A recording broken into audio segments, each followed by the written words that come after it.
This is StarTalk, Cosmic Queries Edition. I'm Neil deGrasse Tyson, your personal astrophysicist. I got with me my co-host, Matt Kirshen. Matt, welcome back to StarTalk. It's always nice to be back. How's it going, Neil? Good. You're a comedic fellow, but specializing in science with a podcast with the word science in it. And I always forget the title of it. What's it called again? It's probably science because we Probably are science. very unsure of our credentials. Okay, you're still working we're- on whether it's actually science or not. Yeah, Okay. I'd say we're actually very sure of our lack of credentials. That's probably more accurate. That works too. Today's topic is aeronautics, something we've never actually covered on StarTalk, I'm ashamed to say. And while I have some knowledge of it, when we need real expertise, we go out and get it. So for this episode, we've got a full-up aeronautical engineer, Dr. Wendy Okolo. Wendy, welcome to StarTalk.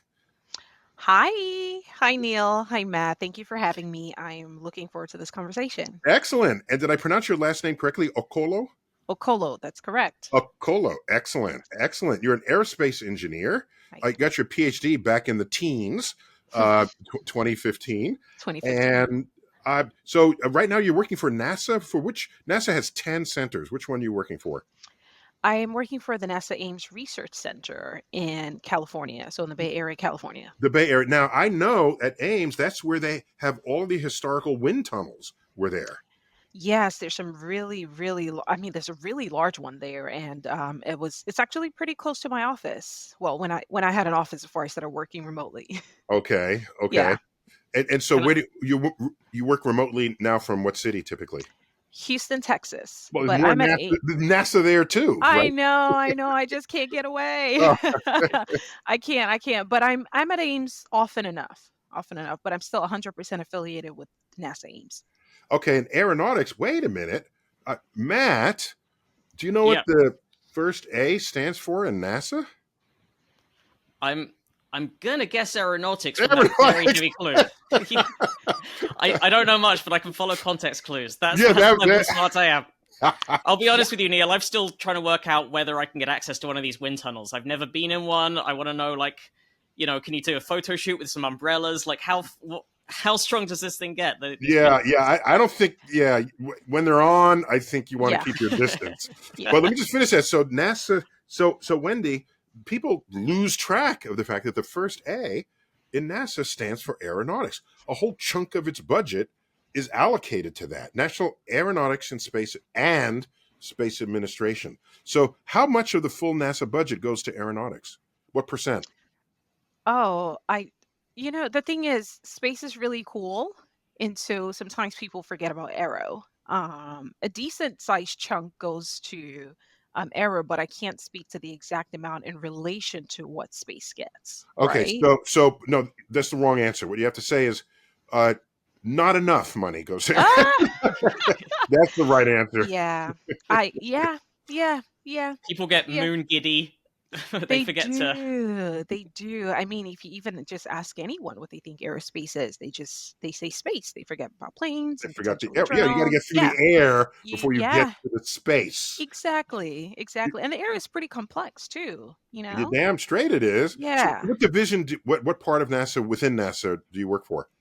The Intelligent Systems Division at Intelligent Systems Division. That is correct. Okay, so is there like an Idiot Systems Division as well? Which we would want to believe. I think Matt is with me on this one. Where do I apply?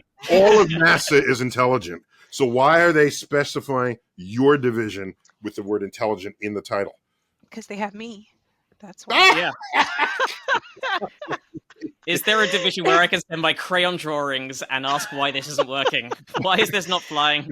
Probably. I mean, NASA's really open and want to hear from people. But the Intelligent Systems Division is interesting because we work across, various disciplines, from science to space and astro to aero, and just really looking at making components, systems, and systems of systems work smarter to achieve predefined objectives. How to fly in a way that is more efficient or more intelligently, really. So you can have systems that work. How do we make them better? Oh, okay. So this intelligence thing sounds like, and Matt, would you agree with this one that this is ripe for the plucking by AI? Like AI, this is next. AI has its sights on what you're doing. Neil, I don't think we should give computers the air. I don't think they should have the sky as well. They've got land, sea, and air. Okay, we'll give them the internet, and that's it, right? Yep. That's what you're saying. How do you know? Yeah, How do you know they don't already have it? Oh, don't say that. I'm just what saying. inside knowledge do you have? No, it's the drones. They run in all the drones. Hey, That's what hey, they're doing. I don't know. This is kind of a new concept for me. This notion of systems. Could you just tell me what that is? Like, speaking as an engineer, what does that mean to an engineer? Because to a person, it sounds kind of redundant. But Right. not that engineers aren't people. I mean, to other people. Right. Yeah. You know, and you bring up a good point, because you can think about a component and a system of components being a system, and a system of those kind of higher level, systems being systems of systems. So perfect example is, when you consider a region in the airspace that has multiple planes in it, or a region in the airspace that has multiple drones in it. So you have these multiple systems kind of interfacing. And when you have that holistic view of all of the systems, you can start to consider that a system of systems. So it's really the hierarchy and the complexity is where, my own knowledge and definition of a system of systems tends to come. Okay, so if you don't have someone who's thinking about that and who's an expert in it, the systems could end up clashing in some fundamentally bad way. Yes, exactly. And I mean, a basic example is just traffic, right? Driving on the freeway. Whoever is designing the freeways, looking at traffic lights and all of that, it's not taking into consideration one car. It's taking into consideration the system of systems, that is the interplay between multiple cars going different directions, and even people, right? Pedestrians. We are systems interacting with other systems on the road. And so that's that kind of complex interplay that I speak about. We all just take all that for granted. We I do. mean, I'm very heartened to learn that somebody's on top of the situation.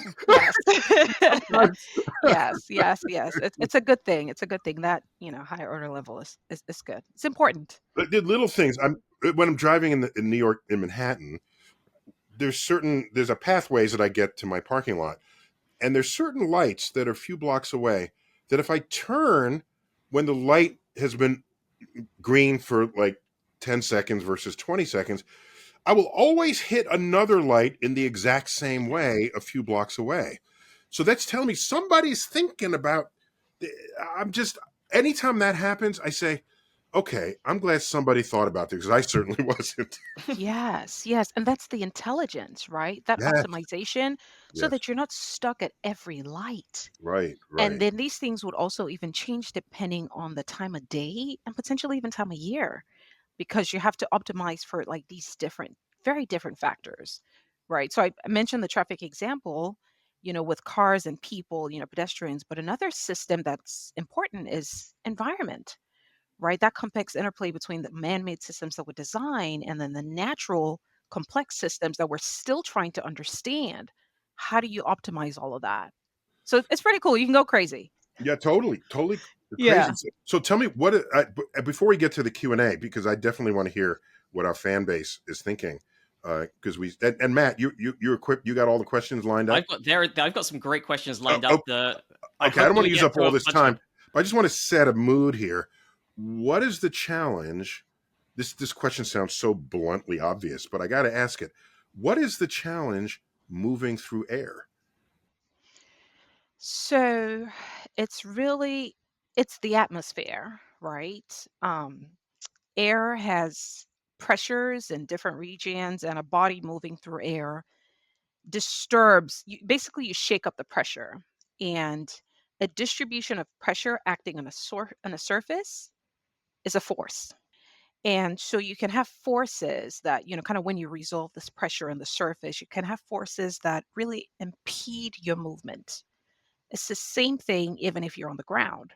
So when you look at, a plane or really any body trying to move through the air, that body has a weight as defined by its mass and the gravitational force. So the weight of that body changes if we're not on Earth anymore, right? And so you have that weight that you have to kind of counteract with Wait, so lift. when we go to Mars, which also has an atmosphere, though very thin, everything weighs correspondingly less, and they got to bring you in to figure out how to design the surfaces in that different environment, right?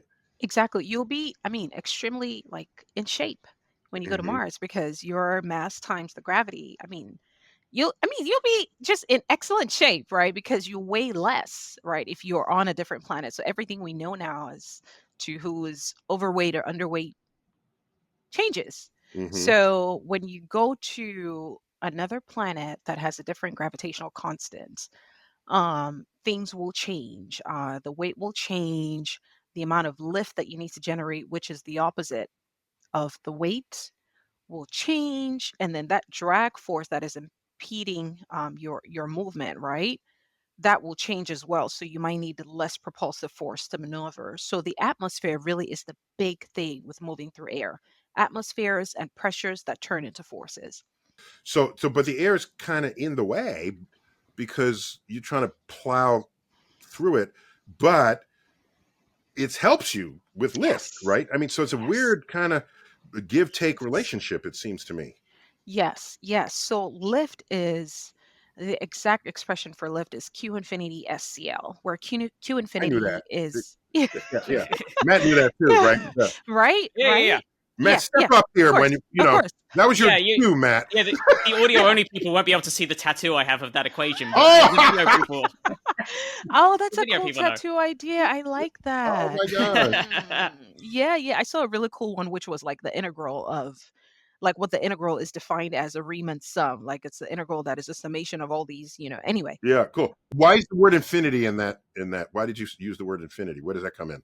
So it's a term that's used to represent the dynamic pressure, and that dynamic pressure really depends on. Yeah, I bring that up to say it's dependent on density and speed, right? So your lift is dependent on density, speed, the area, right? Like how large is the area that the pressure is acting on, Right, of and course. Right when something called a coefficient of lift that depends on the body itself.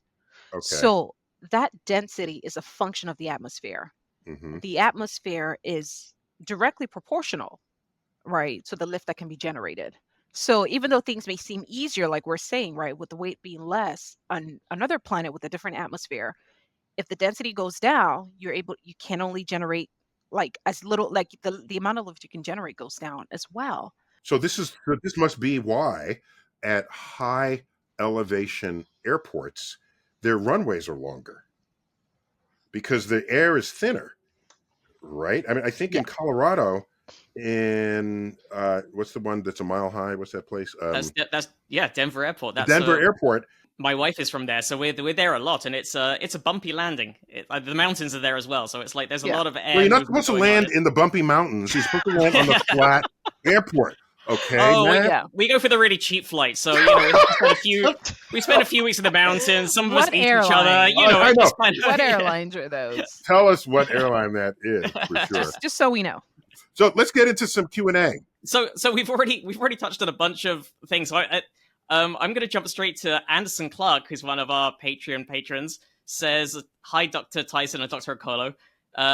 Anderson from Boston wants to know: does global warming have an impact on aeronautics?" Ooh. You were just talking about the environment and the interplay, so Ooh, I I thought love that would that. be quite a nice feeder. Yeah. Yeah, yeah. So climate change has an impact on I can't identify one facet or one thing that climate change does not impact, really. From agriculture to aeronautics, right? And just like, uh, on a very basic fundamental level, if you look at fuel, right, and the access to fuel, the very, very critical facet of propulsions, right? The amount of oxygen that is needed and how it changes the atmosphere. We're just talking about atmosphere. So, for sure, global warming has an effect, but in very different ways. And the fuel example was just one of the ones that I mentioned. If there is some way, that global warming will affect, and this might be even an interesting question for Neil, in that can it change our gravitational constant on Earth? Is there something that could potentially happen with with our mass and our concentration on this earth that it could change that? Who knows in how many years? Yeah, no, I think we're good there because the Yeah. gravitational. What I would imagine is with climate change, we're lifting more moisture into the air, because as the temperature warms, the air can support more moisture. And when you do that, you have more water triggered events. So, or they become more severe. So you'll spend more time navigating around storm systems Right. or getting rained out or flooded out of what your destination might be. Right. So, and it's because it's just wreaking havoc with all, you're flying in the air and these are storms in the air. So, there it is, right? Yeah, and that makes the already complex system of systems even more complex, right? And so there's Yeah. the things that you have to account for as well as the environment is changing. Remember how I talked about the environment changing and having to consider the environmental impact on whatever it is that you're doing and designing from the view of a technologist. So, Does it also affect major air currents? It must at some yes. level because Matt, you know that if you fly New York to California, it's not the same flight time as California to New York. Yeah, I do. I mean, I do LA to London a bunch and back to visit my family, and it's even more so. It's like there's a good hour difference between the two journeys. Yeah, and it's not because and it's the same distance. It's just that air currents either carry the plane with it or you have plane Yes. flying against it. Right. Yes, it's headwinds and Headwind. Yeah, tailwinds, thank you. pretty much. That's the word. Exactly. Yeah. So Yeah. headwinds going against the flow of, against the direction of the plane, and tailwinds helping to propel going in the direction of the plane. So some kind of something pushing you forward as you move, or Yeah. something impeding that motion. Okay. Yeah. All right, Matt, what more you got? Well, so I'm going to combine a couple of questions here because they're touching on the same thing, and it's still dealing with air, amount of air and atmosphere. And I still want to know who the people's questions are that you're absolutely, combining. Okay. Absolutely, and I'm also going to tell you that they're both coming to visit you in different cities when you're coming to visit them. So, because Colby the Crazy is going to see you when you come to Greenville, South Carolina, and Morgan Fisher is going to see you in Toronto. Me? You're talking about me? You? Yeah, absolutely. Oh, me. Yeah, Okay. Yeah, because I'm giving public talks in each of those cities. Yeah, so they're this both is not a excited commercial for my speaking schedule, but you have fans, Neil. You have fans. Well, why not squeeze a little plug in there? Okay. I've seen Neil on tour. Highly recommend it. But Okay. Colby says, why don't we fly commercial planes higher in the atmosphere to cut down on drag? And Morgan asks, sort of related to this, some extremely high-flying aircraft, such as the U-2 and the SR-71, cruise at almost the edge of space. With so little oxygen, how do the jet engines continue to function? And how do the flight controls grab enough air to maneuver the aircraft in such a thin atmosphere? I love that. So they sound they're kind of related, Wendy, yeah, they're right? sort of sister questions in a way. Yeah, so if you get really high up, the air is thin, so your lift is not so great, but maybe you have to be traveling faster, or you need really big wings. But now there's less oxygen, but these are air-breathing engines. So what's up with all that? So it's interesting, Matt, that you saw that there was a correlation with this, and you're telling me you don't have a PhD in aerospace? Is that all it takes? Hey, so there is a correlation, and it's really about finding that sweet spot in terms of optimization. The higher you go, the thinner it is. And so you think, oh yeah, you can just breeze through. But the higher you go, the thinner the atmosphere is, the lighter the air. So for that amount of air coming in, the oxygen levels for the jet engine has to do more in terms of, it has to compress the air, right, to be able to get the oxygen required. So that goes into one facet of aerospace called propulsions, right? Aerospace is so diverse, and you can really specialize in a number of these things. So propulsions is really going into the design of these engines, right? These jet engines that have an intake that can compress the air and get the required oxygen needed. That's how these aircraft are able to fly at those kind of altitudes. But the higher you go with those kind of, engines, right, that kind of limits you in that you're needing to compress more and more air. So conventional commercial aircraft have to find their sweet spot and not necessarily fly high enough that they're having to do so much more with their propulsive systems. Wow. Okay, so if a plane is going to fly high, it's got to, and it wants to preserve the lift that it enjoys, it either has to have bigger wings or it has to fly faster. Right. Is that correct? Because when you gave us all those parameters for each one of those, you can presumably have more of one and to compensate for less of another, right? Right. So it depends, right? Remember I talked about those four forces on an airplane? You have lift, vertically upwards, weight down, thrust, kind of impeding you, and drag, horizontally, right?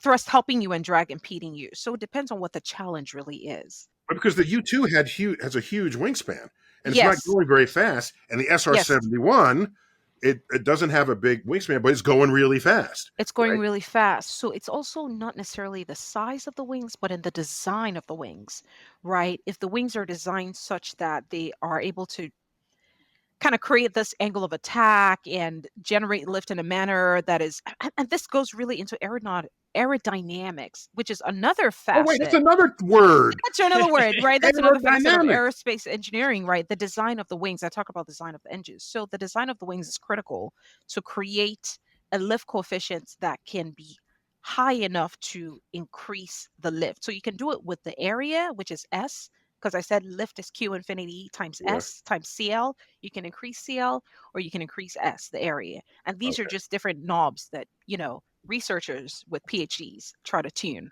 Well, and that's why I guess uh, planes can look really different from each other, and Yes. they still end up flying because somebody's trying to Yes. make something differently efficient on it Yes. for its Yes. needs.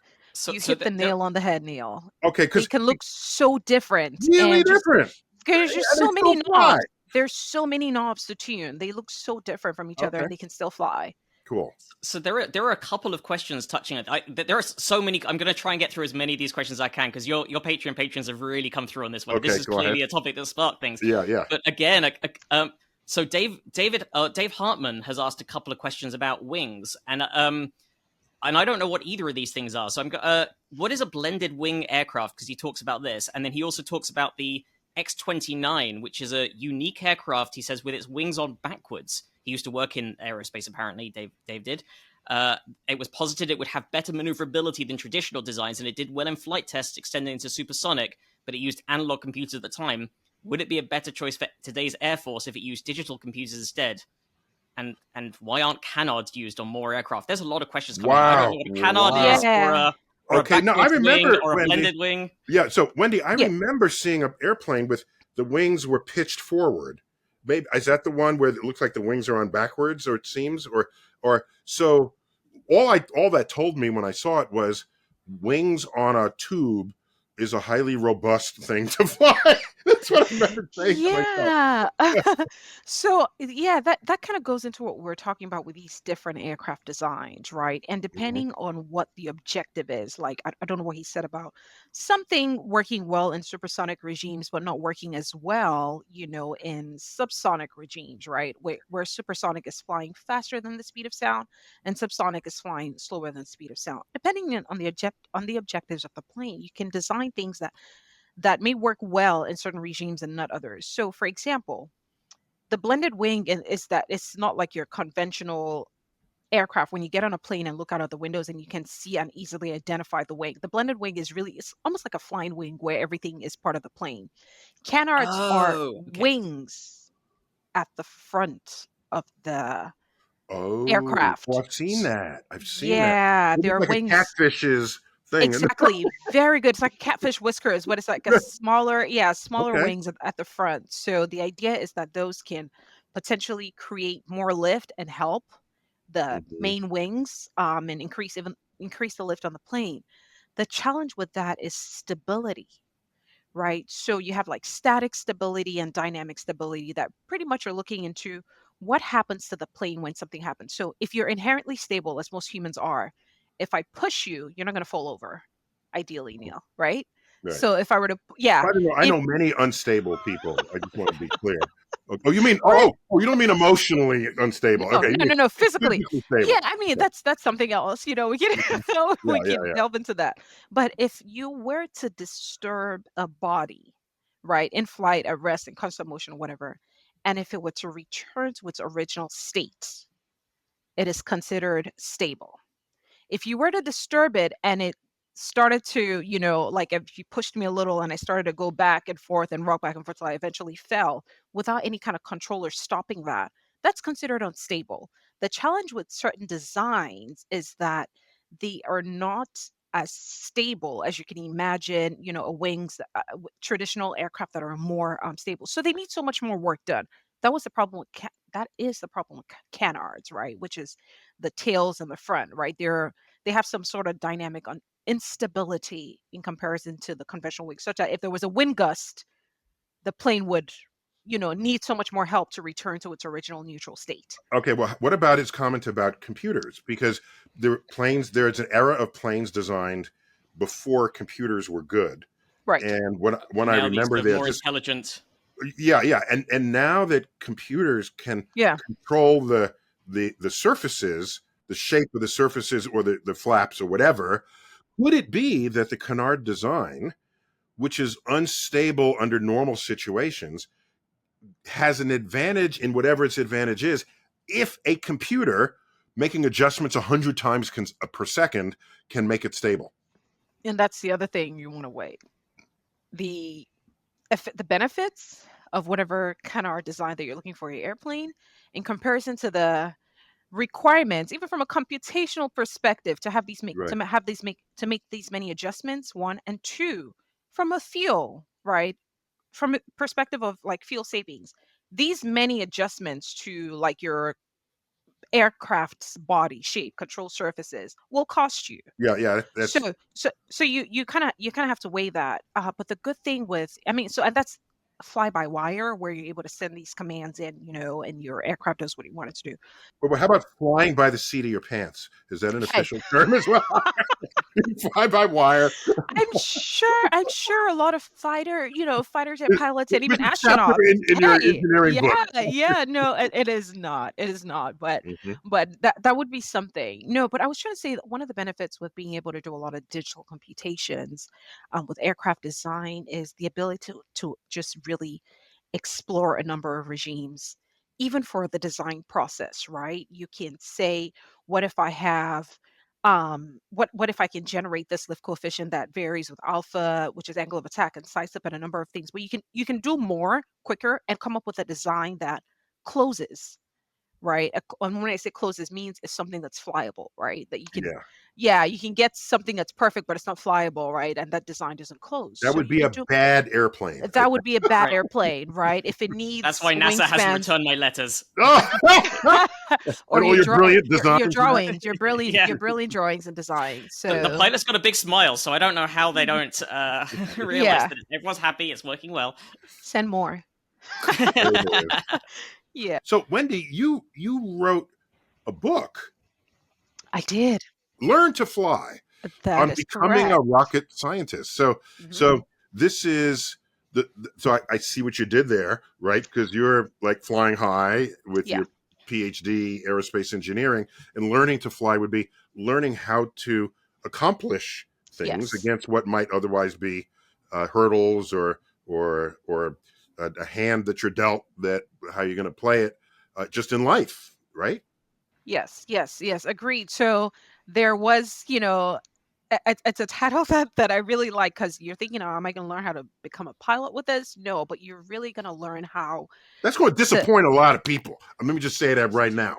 But you could have put a little appendix. Oh, by the way, Yeah. if you actually want to learn how to fly a plane, fly. Yeah, there is, right? So learn to fly on becoming a rocket scientist is the subtitle, right? So it's Okay, clear. It's clear in that, and if you read the it's about clear the up Learn to front. Fly, Okay, good. very clear up front. But it's a fun introduction to aerospace engineering. Okay, And in some places I go into exactly how a plane flies and good. actually, kind of draw out lift and drag and thrust and And analogize that to your life. Is that right? a little, but it really covers where I felt like the rubber met the road in becoming an aerospace engineer.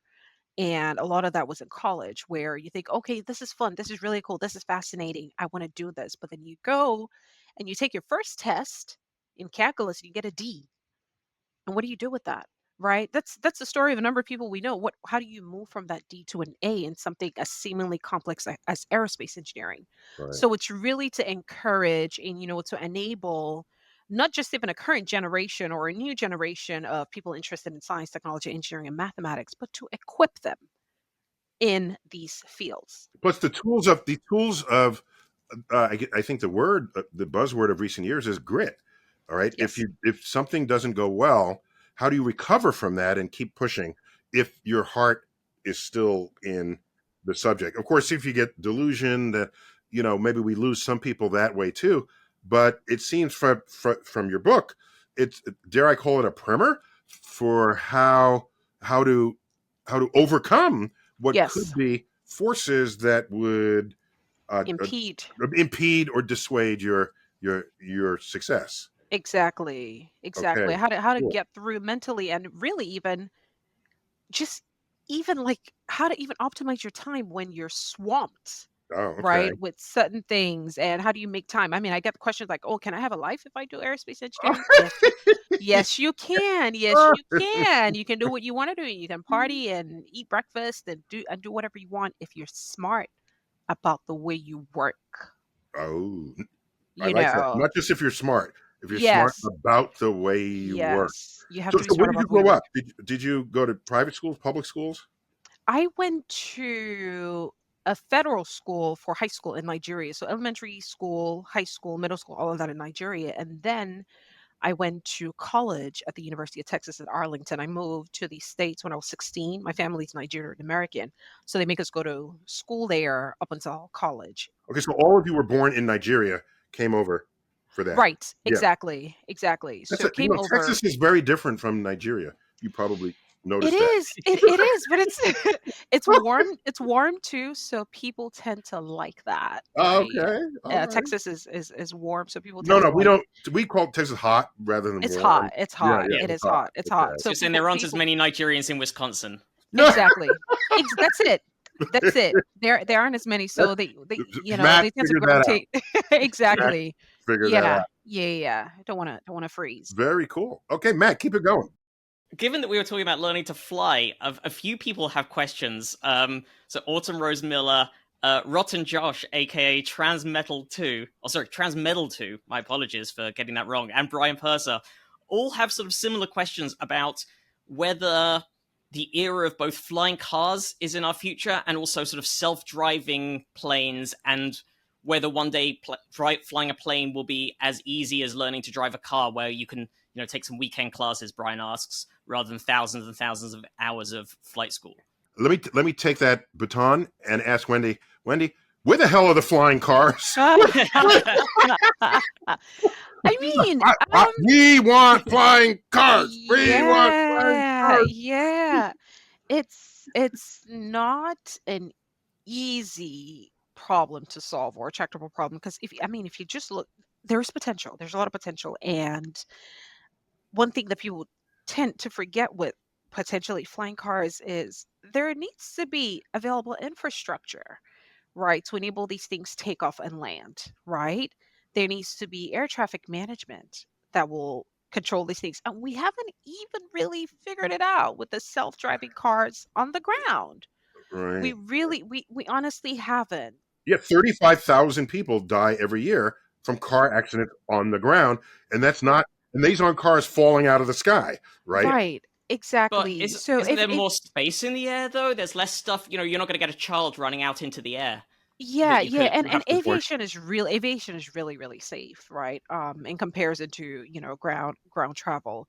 However, the technology is being developed, as we speak to enable planes fly on, um, electric propulsion. You use electric propulsion systems, batteries, and all of that. But the amount of batteries, it's like the self-driving cars, right?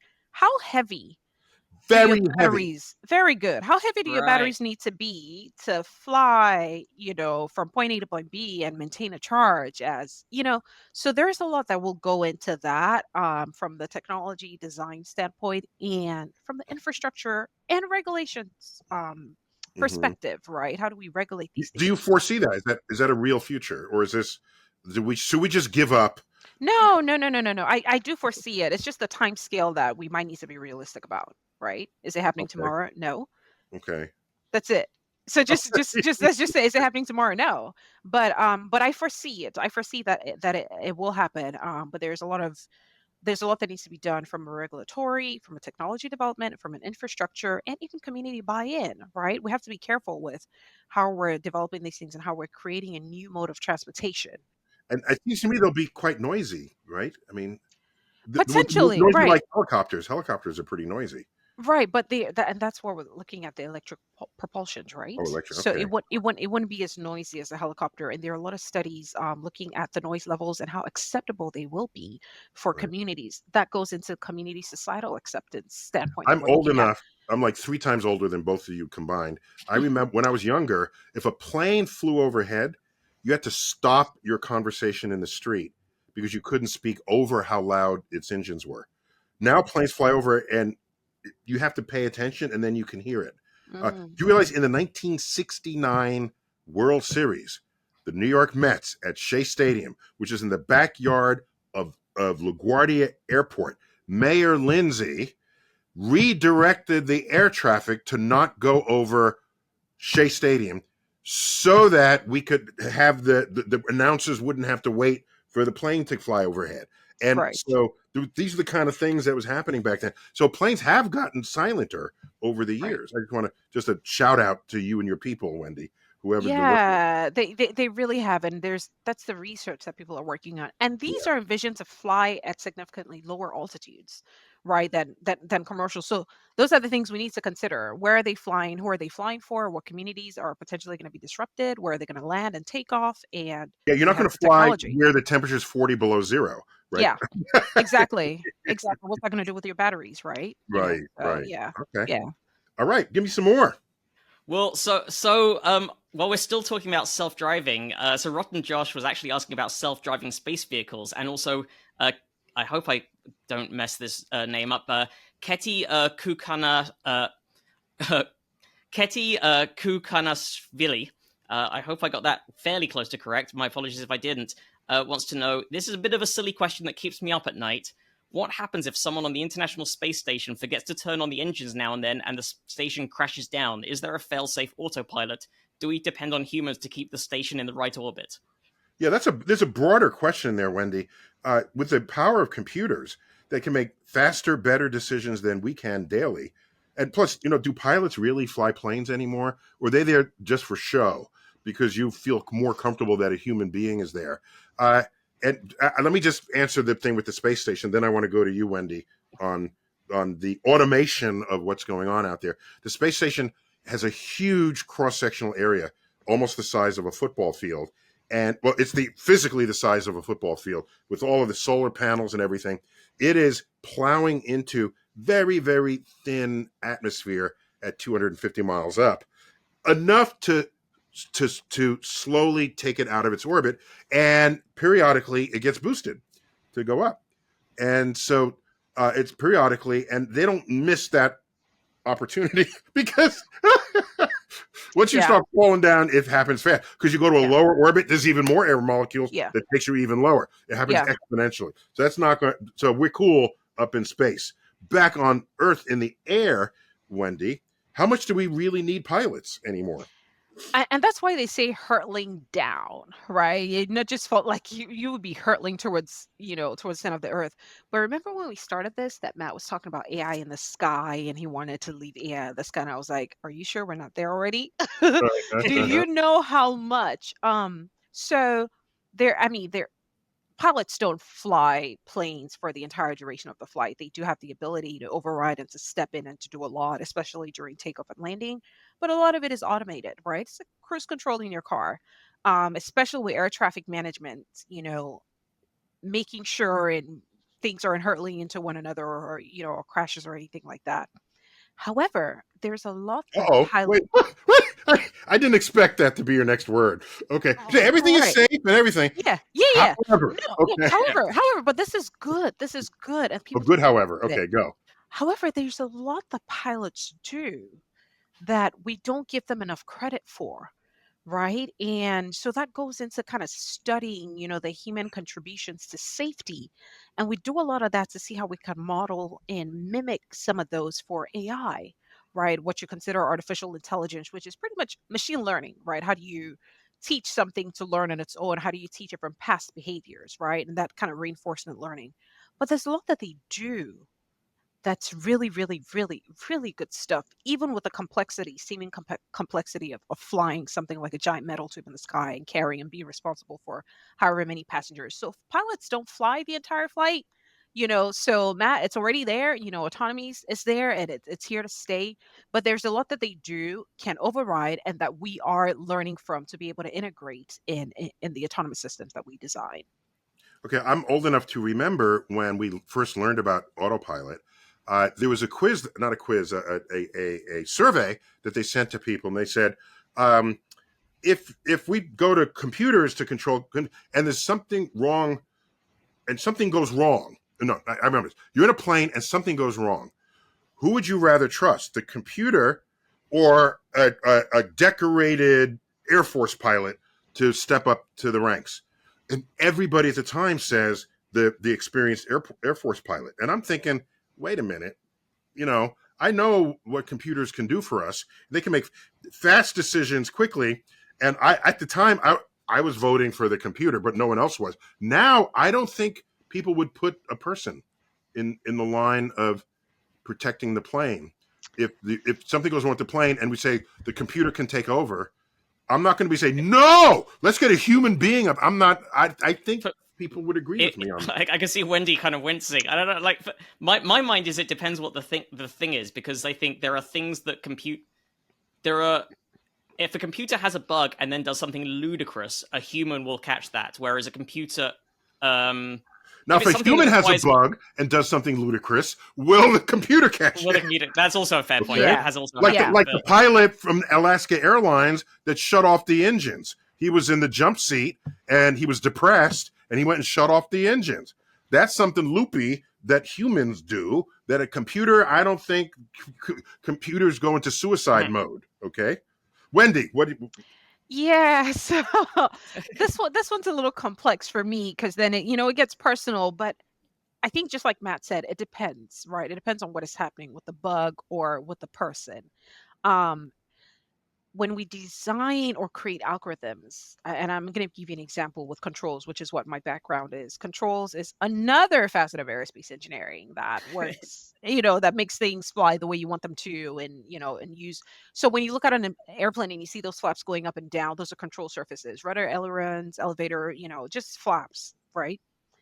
When you look at the representation of a system, right, from a mathematical standpoint, systems are typically nonlinear. Meaning it's not y equals x if you were to draw a curve, right, of y versus x. They come in, different, just like us humans, we're not linear. But when you want to design, most times, I mean, there's no linear control, but a lot of times when you want to design a controller or something for that system, you create a controller that works in a specific region, a specific regime. And if you get out of that regime, that controller, and that goes into something called robustness, it may not be as robust when you step too far out of your operating regime. So when we design these algorithms, generally we design them for ideally what we try to envision as operating conditions. In this region this works, in that region it works. When you step out of those regimes, your perfectly idealized system may not, your computer may not work as well. Humans, on the other hand, because of years and years of experience, completely adaptable to that. Very adaptable. Okay. Usually very, very adaptable, right? They have experience, they can think, foresight, and that's what we're trying to mimic with things like reinforcement learning in AI and machine learning. How do you teach it to know unknown unknowns and account for unknown unknowns and adapt to unknown unknowns? Ooh. Right? Right? Yeah, so it, like yeah, that.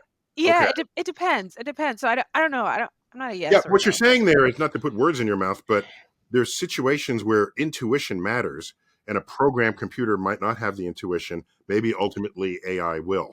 Yes. And intuition is, I've been in 27,000 air flights, and I've seen 1,000 different scenarios, and this is some combination of 5 different scenarios. Yes. I know what to do here. Yes, exactly. Yeah. Well, I think that's all the time we have. I'm sad about this because, like, I we know. just scratched the surface of this. Maybe we do a part 2 or something. I don't know. We'll figure this out. I'll talk to our producers about that. So, Wendy Okolo's book, Learn to Fly on Becoming a Rocket Scientist by E4E Press, available. And thanks for sharing your expertise with us, Wendy. Of course, it's available. Get it on, Amazon, Barnes and Noble, Well, that's wherever. what I'm supposed to say. That Yes. available wherever. Good books are sold. Yeah, you're not supposed to market your I own. like that. Okay. Yes. Yes. Wherever good books are sold. All Yes. right, Matt. Always love talking to you. Oh, I love being here. Host of Probably Science. Maybe one day we'll become science. And Who knows? It's unlikely, but it might happen. Appropriately enough, a helicopter, I don't know if you can hear that, is flying overhead right now, but not as loudly as it would have done back in the day. So I not in don't the know if it's day. even picked up in the mics, thanks to the Yes. work of Wendy's colleagues. Yes, yes, you got it. Okay, that has been StarTalk, Cosmic Queries, Aeronautics Edition. Neil deGrasse Tyson, as always, keep looking up.